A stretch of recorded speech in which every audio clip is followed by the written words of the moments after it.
Richard. We love Nicole. Now, Mother, it's only a game. We love Anais. I'll take care of this for you. We love Penny. We love Darwin. Darwin! And we love Gumball. Discover why we love them all with We Love Gumball. Weekends 1:30 p.m. on Cartoon Network. There's a lot I can't reveal yet, but here's one thing I can. You can't go it alone. You need to put together a team. My Grandpa Max disappeared looking into this big alien conspiracy that's going on against Earth. The knowledge to defeat Ben Tennyson. Tell me. We're trying to find him so we can stop him. You're all under arrest for impersonating officers of the law. Catch Ben 10 Alien Force every Monday to Friday at 3:45 p.m. on HBO Family. Digicel TV, home of Rugby League. Dial *515# to subscribe.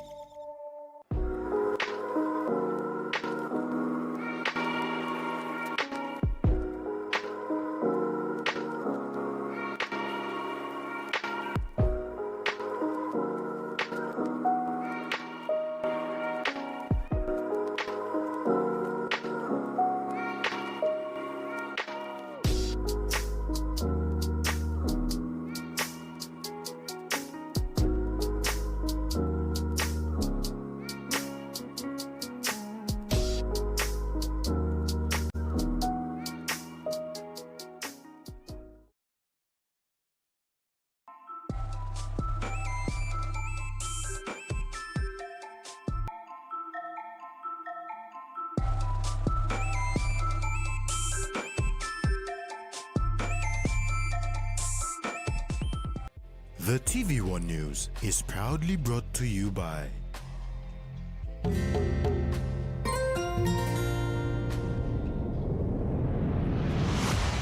BSP, our bank, our people.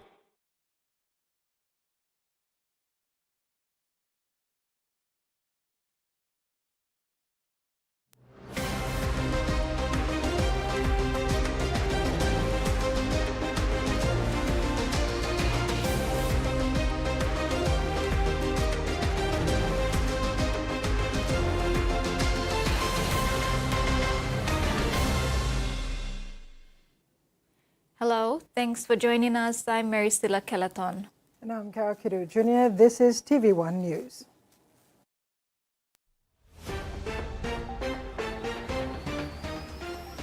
In this edition, UN Women and Boy visits Port Moresby.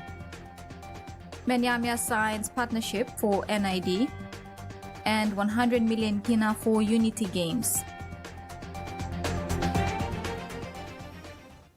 The Central Cement and Lime Project, Papua New Guinea's first greenfield mining venture in 16 years, is making progress with the construction of Phase 2 of its wharf. Mining Minister Wakegoy and Kairoku Hiri MP Keith Iduhu visited the site, commending the advancements. Goy highlighted the project's role in reducing import dependence by producing building materials like quicklime and cement for infrastructure development. He emphasized the government's special economic zone policies, which attracted foreign investment and promoted value-added processing to boost the economy. Prime Minister Marape also supports this initiative, stressing the importance of transforming natural resources into manufactured exports to drive employment and economic self-sufficiency. The project, aligned with the government's sustainable development goals, is expected to create jobs, support local communities, and foster long-term growth. U.S. Ambassador Anne-Marie Atishok marked a significant moment in U.S.-PNG relations today by presenting rare World War II photographs to Governor General Sebob Dadai.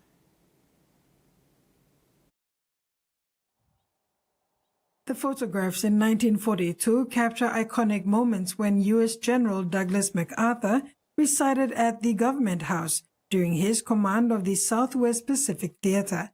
The collection includes images of the Government House's exterior and interior from that time and General MacArthur alongside the Papuan Constabulary Guard on Christmas Day in 1942. It's a privilege for us to be able to present these photos that were provided by the MacArthur Foundation in the United States that have never been displayed anywhere.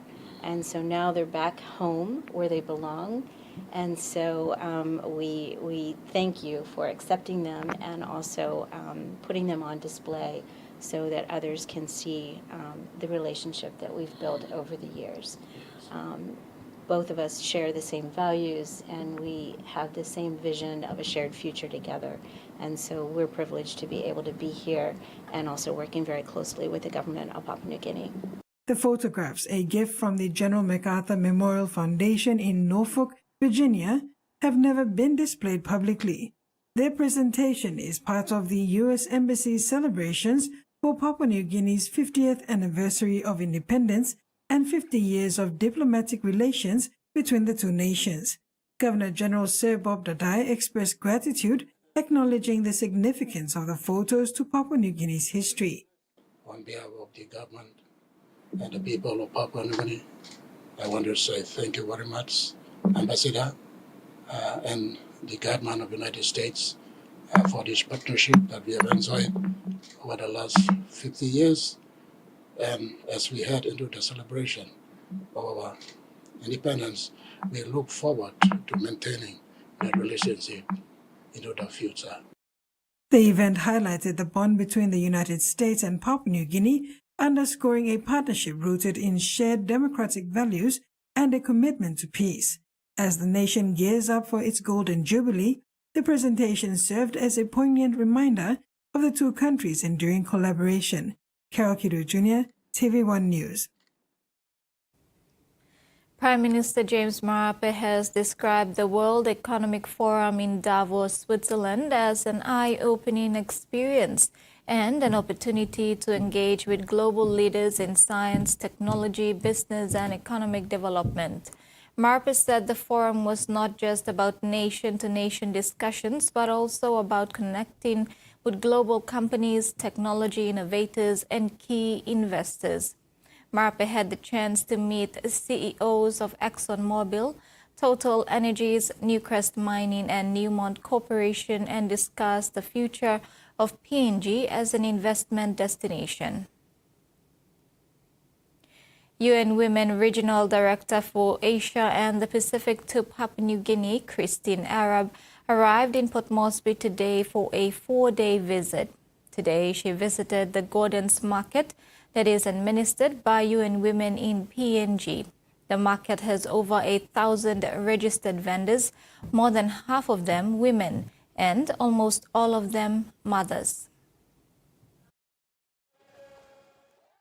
UN Women Regional Director for Asia and the Pacific to Papua New Guinea, Christine Arab, on her first official visit to Papua New Guinea today from Tuesday 28th to Friday 31st January, aims to galvanize collective efforts in advancing gender equality and women's empowerment and exploring emerging opportunities for scaling up in the country. Today, she commenced her 4-day stay in PNG with a visit to the Gordon's Market.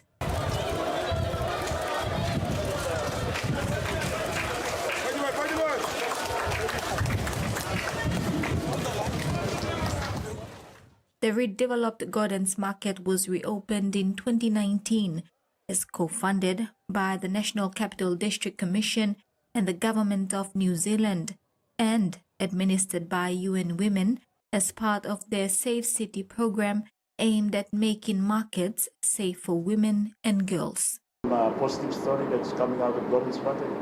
It's still a challenging place, Director. It's still a challenging place, but we continue to do our best to create a space that is safe and is conducive for women to thrive and to excel in their pursuit of generating income and looking after their families. I never used to shop in Gordon's Market. It was too unsafe. And if you witness it today, it's a transformed space, and I certainly hope that the women so many women who make their livelihoods here feel that transformation. I'm sure there's still issues, and I'm sure there's still plenty of work to do, but nevertheless, we do hope that it's made a big difference there. So on behalf of UN Women, I want to thank you for being the test, for helping us learn, for helping the globe learn, because that's really what happened. I want to thank New Zealand for taking a chance. When we first started talking to our partners, when we first started talking to the municipalities, the first thing everyone heard was infrastructure. And it's true. If you don't have solid infrastructure, it is very hard for women and children to feel safe.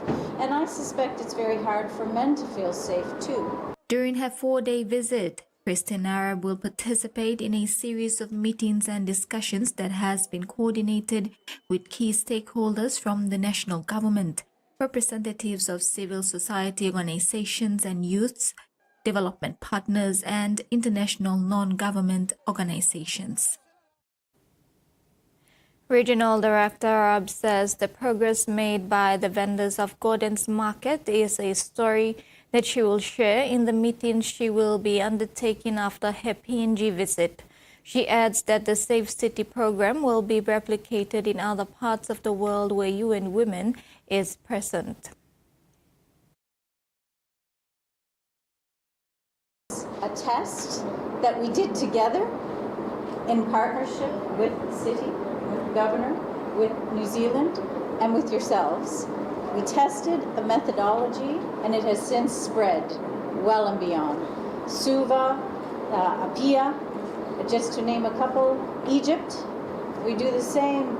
We're trying to do the same in some humanitarian contexts now. I am taking this. I go to Canberra next week. I meet the Prime Minister, Leader of the Opposition. I'm taking this example to share. I need to get to Wellington soon to do the very same. And I need to take it back to Bangkok. Persistent heavy rains over the past few weeks have severely affected road conditions, causing disruptions to traffic flow and making the highway difficult to navigate between Usino Junction and Tapo Bridge in Medang Province. The primary issue arises from water infiltration into the unbound pavement, resulting in the weakening and failure of road sections. Vehicles have been bogged down in soft areas or unable to gain sufficient traction on steeper inclines, particularly through the mountainous sections of the Finisterre Range. In response, the Department of Works and Highways has activated its emergency procedures to address the situation promptly. Over the weekend, Kaya Works Construction Limited was engaged to carry out immediate repairs. Soft spots caused by the heavy rainfall have been addressed, and patrol grading is underway to stabilize and reinforce repaired sections of the highway. This is TVWAN News. Menyamia partners for NID and Sawmill in Wetap. We'll have those stories and more after the break.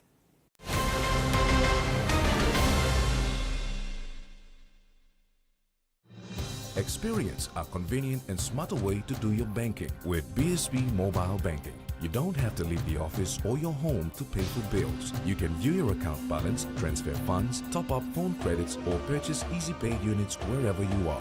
Visit your BSB branch today to register now for BSB Mobile Banking. BSB Mobile Banking, the smarter way to bank. BSB, our bank, our people. Hiya, Mama. You wait then, but me add him special flavor. Put in more flavor, put in more taste. Magic cockatoo, get up a big smile on face.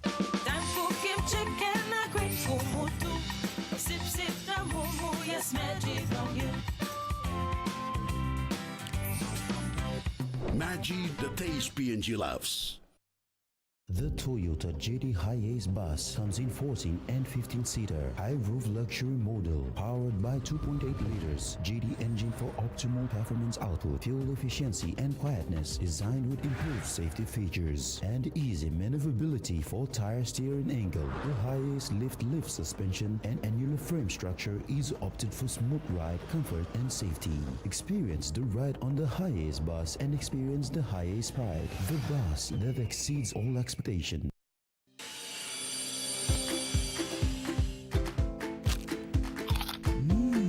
right across the nation. We eat snack crackers.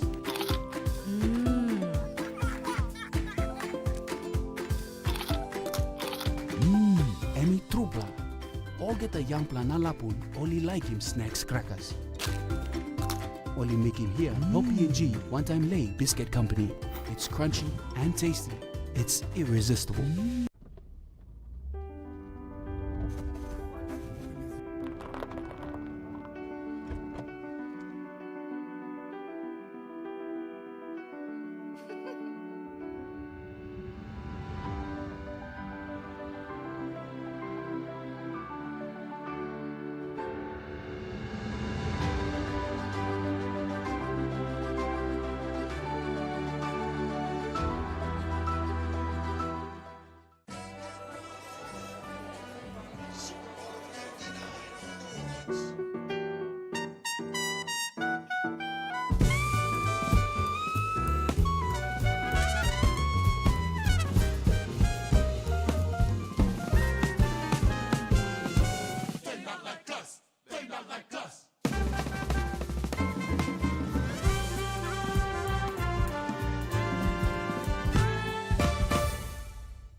Welcome back. The partnership between the remote Manyamya district in Morbe province and the Papua New Guinea Civil and Identity Registry to roll out the National Identification Program is a step towards enhancing the identification and documentation of citizens in the district.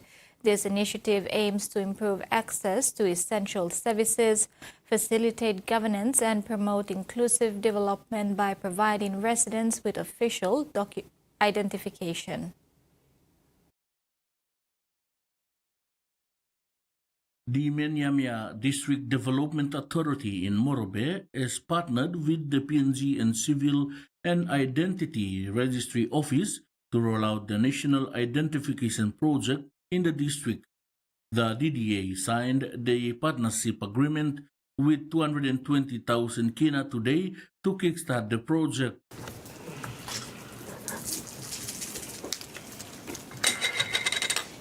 Minister responsible for Civil and Identity Registry, Richard Masere, says the rollout of the NID program could serve as a foundation for linking various government services, including health, education, and welfare, to individual identifications and leading to better service delivery. And today we are here to sign this important instrument to allow PNG Civil and Identity Registry to move in and ensure that the people of Manyamya are registered and make sure that they are ready for the election come 2027. He says establishing mechanisms for monitoring the implementation and evaluating the impact of the NID program would be essential to assess its effectiveness and make necessary adjustments. Manyamya is not an easy place to reach. You know, it comes from a remote part of Papua New Guinea, and this is an exciting challenge. You know, that people in the rural areas are serious about ensuring that they know their population, they know their whereabouts, they know who you are. MP for Manyamya Solian Loifa says by integrating the NID program into the fabric of local governance and community life, the partnership can contribute to greater social, economic, and political inclusion for the residents of Manyamya district. Manyamya, as I have mentioned, is a challenging place. I may talk, but the actual thing on the ground to do the hard yards in walking and collecting the data is another challenge. Meantime, the acting registrar of the PNG Civil and Identification Registry, Salome Bagosa, thanked Manyamya district for partnering with them to drive the NID program, given the economic challenges the CIR always faced to deliver the NID program. But we are committed, and I'm ready. I'm sure my team's ready. We've all been doing this with very minimal funding, and now that we've gotten a lot, we're going to make sure that we put this to good use and we deliver something for our country and our future generations to come. Apart from Manyamya, other districts that also came on board include Popondeta, Pomio, South Fly, Middle Fly, and West New Britain and Gulf provinces. Freddie Mo, TV1 News. Meantime, Acting Registrar of PNG Civil and Identification Registry, Salome Bogosia, announced that around 3.6 million people of the total population have registered with NID, while NID applications for others are in the queue to be processed going forward.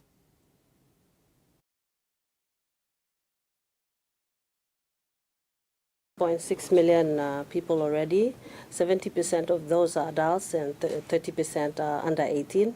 And this year going forward, we plan to register at least 4.6 million. And if we plan properly, we hopefully should register more than that. The Gender Equality and Women's Empowerment Technical Working Group convened its first meeting for 2025 in Port Moresby recently. Nearly 40 participants, including representatives of development partners, government departments and state agencies, non-government organizations and key stakeholders, gave their plans for the year and proposed the theme for the 2025 National Women's Day. Secretary Jerry Ubase opened the meeting and said that TWG is a collaborative platform and highlighted the group's role in coordinating efforts to ensure initiatives positively impact women and girls across the country. Development partners also outlined plans to empower women and girls through investment and inspiration. WETAP in Oksamin LLG in Sandown Province, Lakin Road access will now have timbers to build essential infrastructure like schools and aid posts after MAF landed with a 364 kg sawmill, a relief for the rural communities.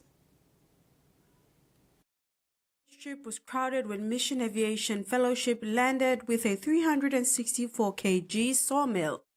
A walkabout sawmill was flown there to give the village the ability to cut timbers to help construct school buildings and an aid post. MAF pilot Matthias Glass shared that the charter was special because the sawmill he flew has the potential to improve lives for years to come.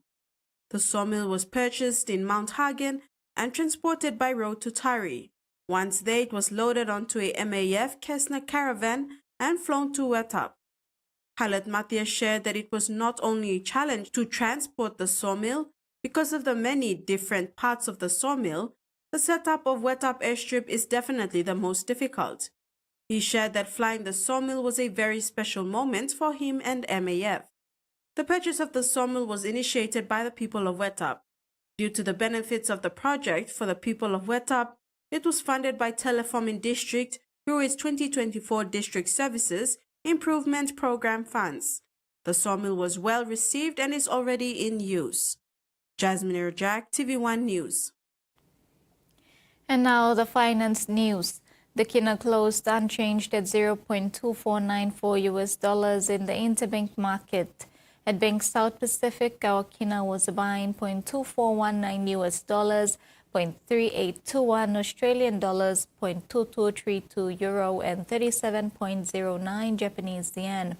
Looking at commodity prices at New York close, coffee and copper closed higher, gold, cocoa, palm oil, and crude oil closed lower, and copper closed the day unchanged. And on the stock market, the Dow Jones closed higher, ASX closed lower, and all ordinaries closed lower as well. You're watching TV1 News. We'll have news from abroad when we come back. Stay with us.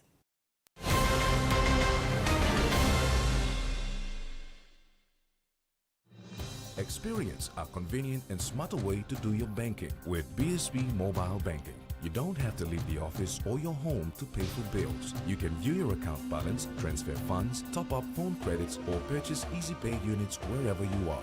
Visit your BSB branch today to register now for BSB Mobile Banking.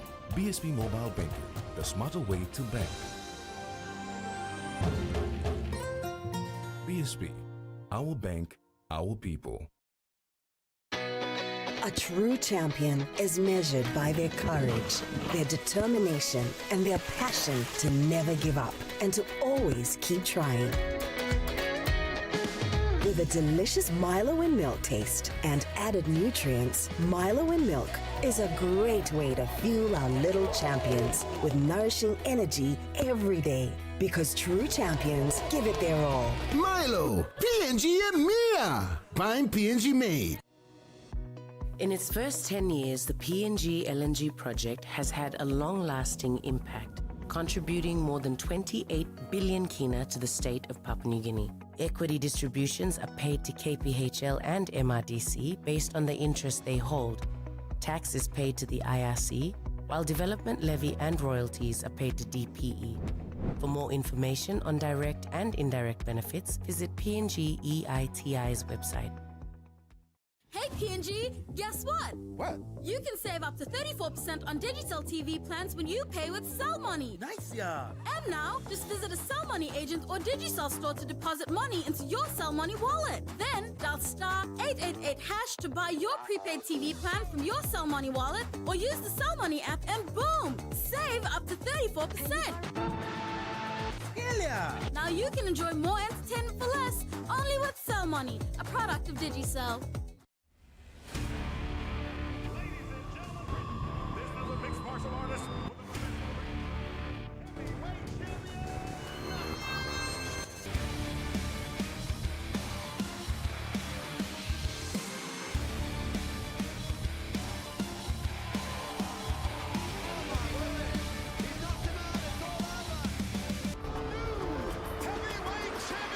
Watch mixed martial arts, only on Fight Sports. Can everybody say Mbula? Following the 2024 Pacific Break competition, we're celebrating the best musicians from across the region. We are in such a room treat tonight. With a series of live performances from Fiji. Y'all are amazing.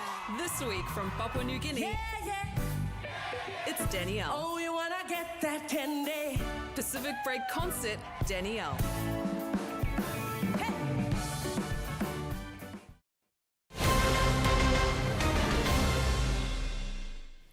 Thanks for staying with us. In news overseas, 8 of the hostages due for release in the first phase of a truce deal between Israel and Gaza are dead, Hamas has told the Israeli government. Hamas provided a long-awaited list of the hostages to be released during the first 6-week phase of the Gaza ceasefire agreement, stating that 25 of 33 hostages were alive. The Israeli government confirmed the remaining 8 hostages were dead. Of the 26 hostages yet to be freed under the first phase of the agreement, only 18 are still alive. 7 women have already been freed in exchange for more than 290 Palestinian prisoners held in Israeli jails since the ceasefire began on January 19. The commitment to fund a new National Holocaust Education Center in Canberra has been welcomed by the ACT's Jewish community. Its aim to honor and keep alive the stories of Holocaust survivors, educating school children and other visitors to the capital. For Ernst Wilhelm, reflecting on the horrors of the Holocaust is important. Many of his family members were murdered, including his aunt. She was paraded in front of a trench and machine-gunned, along with all the other Jews. His parents were able to escape to Australia in 1948.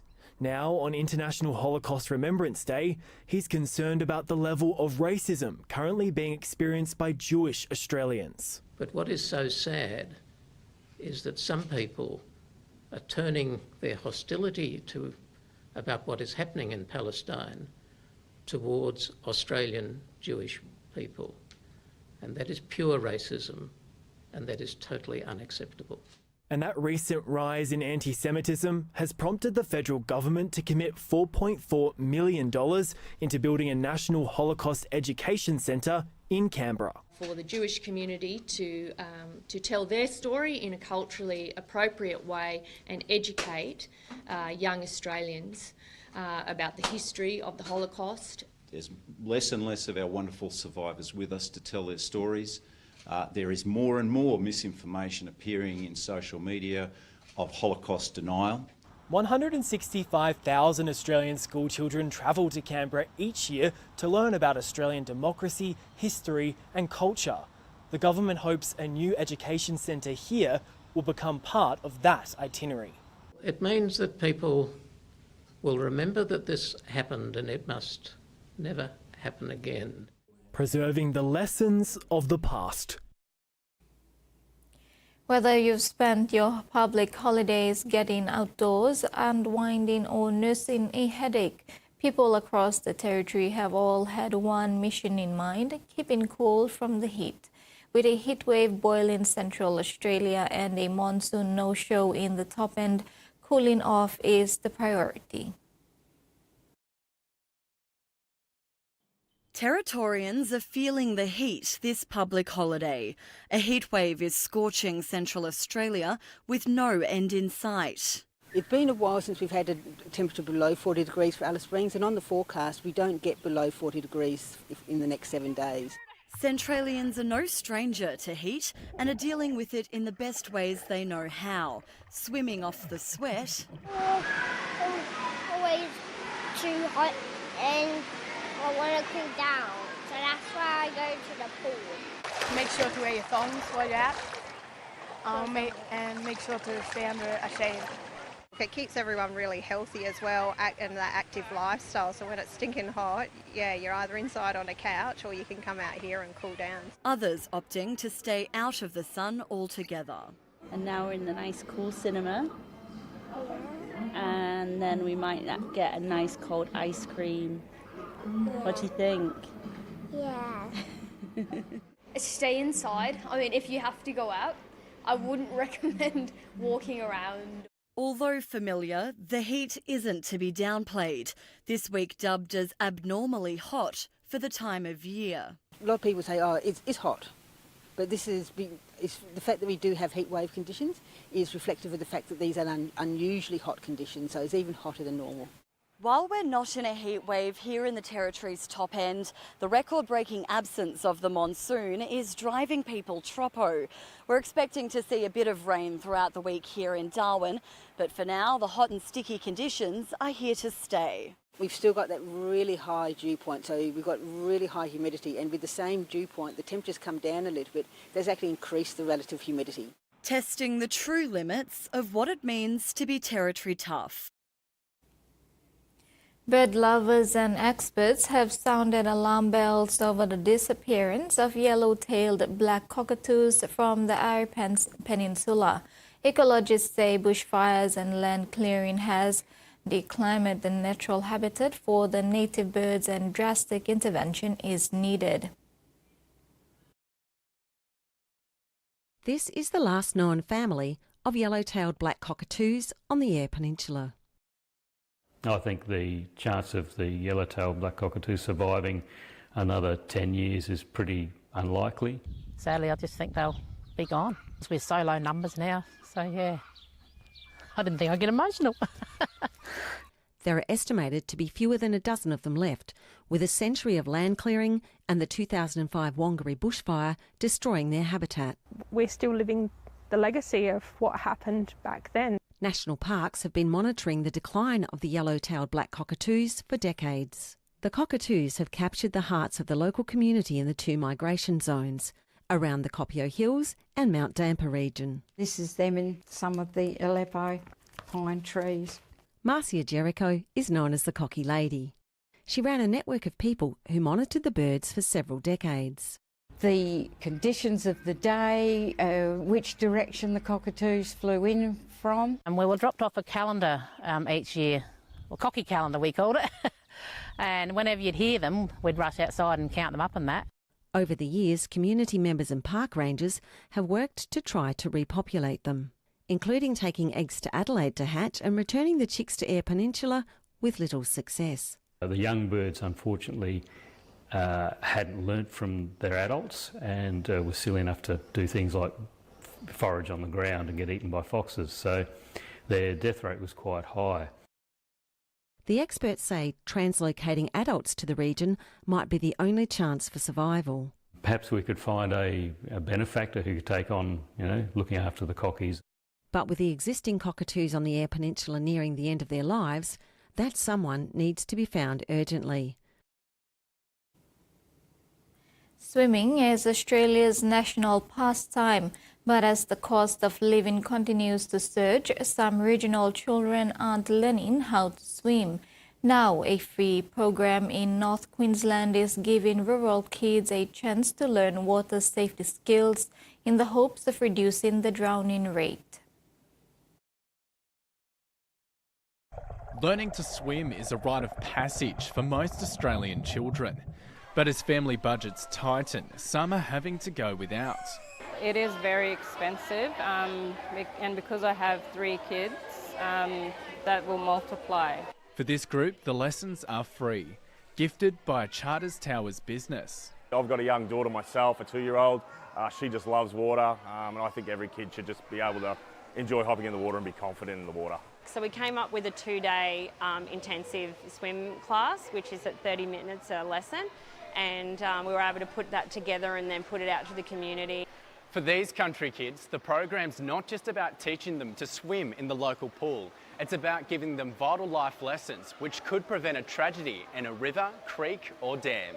To teach people safely to come back to an edge or safely get out or float and actually look at their surroundings. Don't just jump into somewhere you don't know.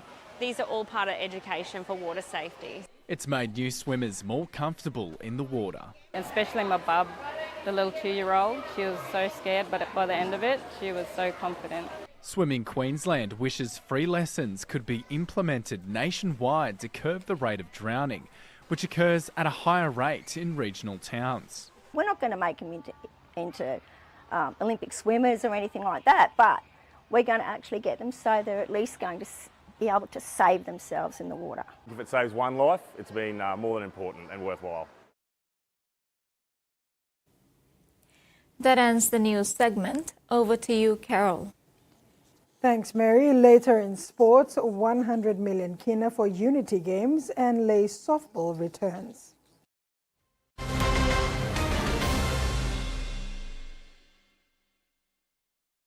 Meet the bank for everyone, everywhere. As People's Microbank, we were proud to be a bank for the people. Now as National Banking Corporation, we are bringing modern banking to all in Papua New Guinea. With more branches and our friendly staff ready to assist you in more places, we are making money matters simple and fair. So wherever you are, however you say it, say hello better banking. Learn more at nbcpng.com.pg. In its first 10 years, the PNG LNG project has had a long-lasting impact, contributing more than 28 billion kina to the state of Papua New Guinea. Equity distributions are paid to KPHL and MRDC based on the interest they hold. Tax is paid to the IRC, while development levy and royalties are paid to DPE.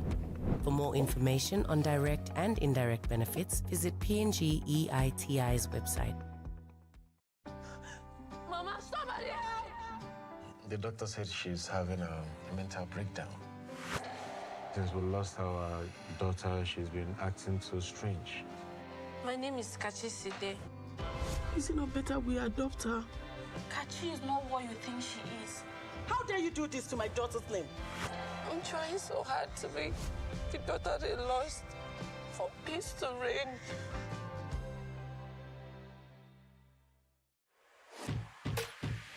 That's up in the air. Todman underneath it.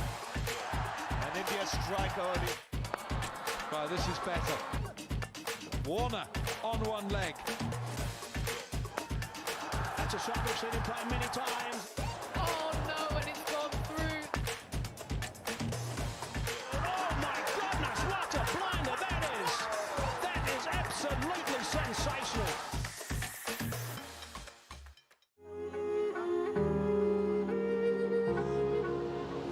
At Digicel PNG Foundation, we are proud to announce the launch of another round of the Community Grants, a significant initiative aimed at empowering local communities to solve their own problems. From the time we launched this initiative in 2019, we have given 92 grants totaling 4.5 million kina to over 70 organizations around the country.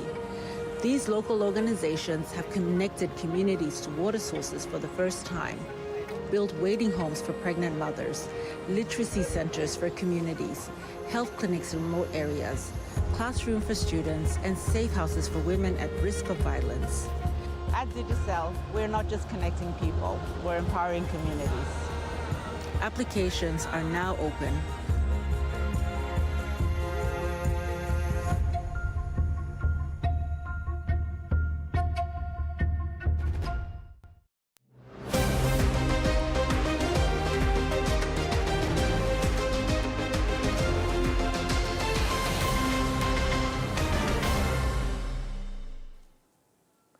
Welcome back. Athletics coaches in the country have been boosted with relevant skills to get them ready for international duties. This was made possible when attending an athletics coaching course at the National Sports Institute in Goroka, Eastern Highlands Province. From 17th to the 22nd of January 2025, the Athletics TCC Level 1 coaching course was conducted at the NSI by Brett Green from Australia and Philip Kamane. This initiative aimed to upskill current coaches and increase the number of qualified coaches in the country, ensuring our athletes continue to excel on the international stage. Athletics has proudly been the most consistent sport representing PNG at numerous international competitions, training camps, and scholarships. The Olympic Solidarity is supporting this important development for Team PNG. The national government's allocation of 70 million kina for Unity Games in Southern Highlands Province has been paid to Southern Highlands Provincial Government last week to start work on the facilities. Southern Highlands Governor William Powie, in announcing this funding, also announced the provincial government's funding support of 30 million kina to host the Games in September this year. Having failed to deliver the Unity Games twice, the Southern Islands Provincial Government is ramping up efforts to deliver the Games in September this year as part of the country's 50th Independence Anniversary celebrations. And to realise this, the government has released 70 million kina directly to the provincial government to start work on facilities across the province. Southern Highlands, close to 70 million on the national government allocation. Sports office by none of controlling, Wagani by none of controlling all the Southern Highlands provincial government, front load all the money, and you go states in this Unity game. Poe is mindful that his government is starting from nothing, with not a single sporting infrastructure on the ground to begin with. Pacifica Construction has been engaged to start work on sporting venues and facilities, where most of the facilities will be built in schools identified across the province. We're trying to use the Unity Games as a catalyst or launch point for development funding in Southern Highlands Province. The national government wouldn't be as quick to fund these kinds of projects, replacing schools, upgrading police facilities, upgrading medical facilities, if we didn't have the Games. With the Games, it means that we've got a reason to get the money and a reason to get it done fast so that we can develop the province quickly. ExxonMobil, through its tax credit scheme, is funding most of the construction work on Games venues and facilities, and the contractor is also talking to Kumul Petroleum Holdings Limited and MRDC to get them on board to fund other projects. With this huge task at hand and time running out, Governor Poe is calling on the leaders and everyone in the province to work together to deliver the Games. Educated man of Southern Highlands to help in provincial government, where you make in state team, na show him all people also. We are not as bad as what people talk longer. People get passing customs. The Unity Games are being staged in Southern Islands Province with the aim to address the negative stereotypes about Southern Islands, Hela and Enga provinces. They want to walk in this law, choosing Southern Highlands on behalf of Hela, on behalf of Enga, na Southern Highlands also. This is why I'm not go John areas. But we play custom, we play in good line. So we play like showing all people from Papua New Guinea, so Prime Minister push strong also. You should state him on behalf of Hela, na Enga, Lomendi, na time this. Ruth Rungula, TV1 Sports. The 2025 Lay softball season has returned with fresh and renewed energy and enthusiasm. Interest is high among youngsters who are keen to keep the legacy of softball alive in Lay City.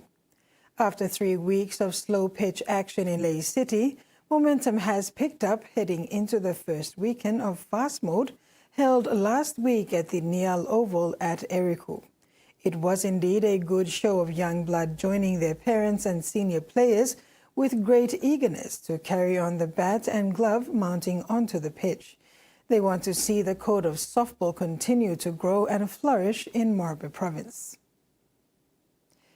With just 1 month to go before the start of the Port Moresby Corporate Volleyball Competition Season 6, all participating clubs have been reminded of key days to consider when planning for the season. February 10th is the deadline for team registrations, with all teams urged to pay up before the season starts on March 2nd. The executives of the Port Moresby Corporate Volleyball is urging all new and old clubs participating in the competition to meet the set requirements before taking the court when pre-season starts on the 2nd of March. Team representatives must ensure that the following documents are submitted before the team representative meeting in February. These include signed indemnity and waiver forms, ID card listings. For teams in each division, this is for access to the venue and also for player verification before each game. Under 15 and under 19 NID card or birth certificate are important. This is for player verification and eligibility. The competition rules are flexible. However, the executives have come down hard on player eligibility. Only staff and genuine spouses are allowed to participate. A number of restrictions have been highlighted, with casual staff, siblings and outsiders disallowed, including seasoned volleyball players. Children are not allowed in the senior open divisions but can participate in the under 15 and 19 divisions. Meantime, the newly introduced Premier League is open to casual staff, siblings, outsiders and seasoned volleyball players and teams. With the inclusion of the junior divisions and the Premier League, Port Moresby Volleyball corporate executives say there is no reason to fake work IDs to put non-eligible players in the main POM corporate volleyball competition for staff and spouses only. Susan Oriape, TVWAN Sports. Leeds Rhinos and Fiji winger Micah Sivo has been ruled out for the 2025 Bedford Super League season after scans confirmed he has suffered an injury to his anterior cruciate ligament that will require surgery. Sivo joined the Rhinos this year on a 3-year contract from NRL's Parramatta Eels.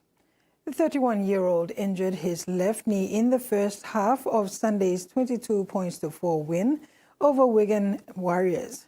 Commenting on the news, head coach Brad Arthur said their thoughts are with Micah and will support him. The medical team will make sure he has the best possible treatment to come back from the injury as soon as possible. The countdown is on. Today marks 500 days until the groundbreaking FIFA World Cup 26 gets underway in Mexico City on Thursday, 11th June 2026. More than 5 million fans are expected to attend the tournament's 104 matches in Canada, Mexico and the United States, with 6 billion more engaging with the newly expanded 48-team competition worldwide. With the clock ticking down to the 39-day global spectacle, the build-up will be taken up a notch in 2025 as FIFA continues to work closely with the tournament to co-host and 16 host cities, official partners and sponsors, and other key stakeholders, while celebrating a series of significant milestones along the way. With a direct entry for the Oceania Football Confederation for the first time in history, semi-finalist Tahiti, New Caledonia, Fiji or New Zealand will be one of the first teams to qualify for the final in Auckland on March 24th. Qualifying will also take place across Africa, Asia, Europe, North Central America, Caribbean and South America, with other nations to join Canada, Mexico and the USA in the 48-team field to be revealed in just a matter of months.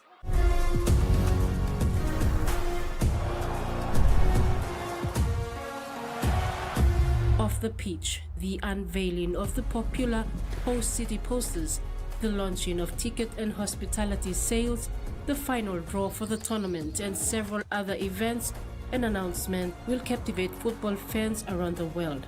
Although most of the preparations being carried out by FIFA and the 16 host cities will only truly be felt when supporters flock to North America in June and July of 2026. Susan Oriape, TVWAN Sports. And that's all we have for sports. Up next is the weather report with Mary.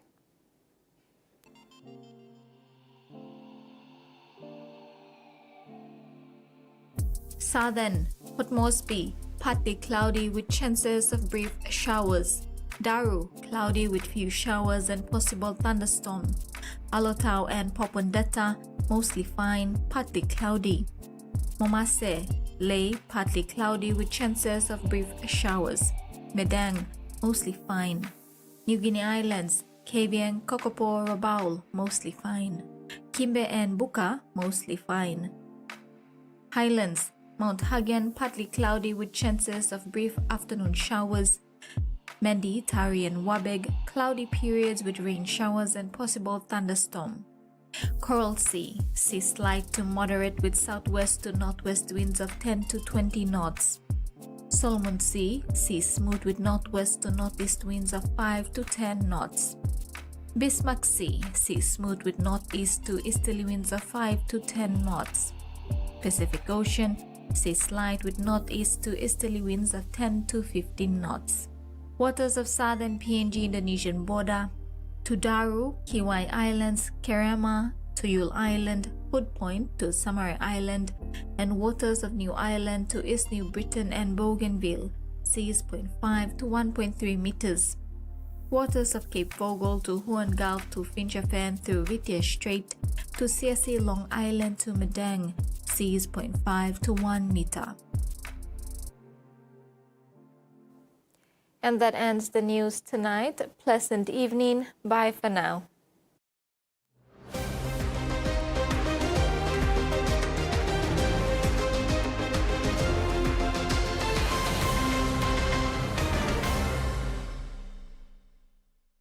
The TVWAN News was proudly brought to you by